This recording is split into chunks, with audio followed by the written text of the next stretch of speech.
You know how we've always been told that in prehistoric society, men were hunters and women were gatherers? It turns out that that's just not true. A team of researchers just looked through 63 different prehistoric societies and found that women hunted in most of them. Not only that, but women were really good hunters because they hunted without ego. Men tried to hunt solo or in pairs, but women would group up. They did whatever was best for the situation, even using animals like dogs to help them hunting. They were cooperative.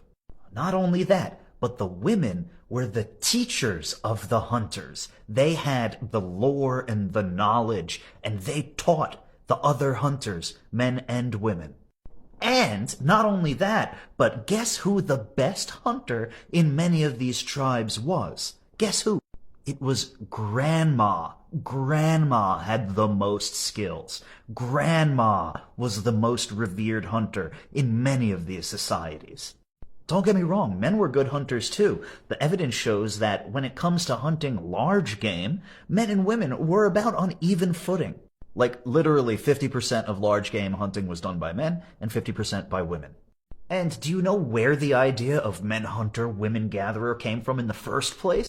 It came from insecure male researchers introducing a bias. You see, what happened was a lot of this evidence comes from how people were buried with their hunting tools, right? Revered hunters were typically buried with their tools, but this is like tens of thousands of years ago, so stuff decays and falls apart. And what happened was when you found like an arrowhead next to a male corpse, the male researchers were like, yeah, that was definitely a hunter.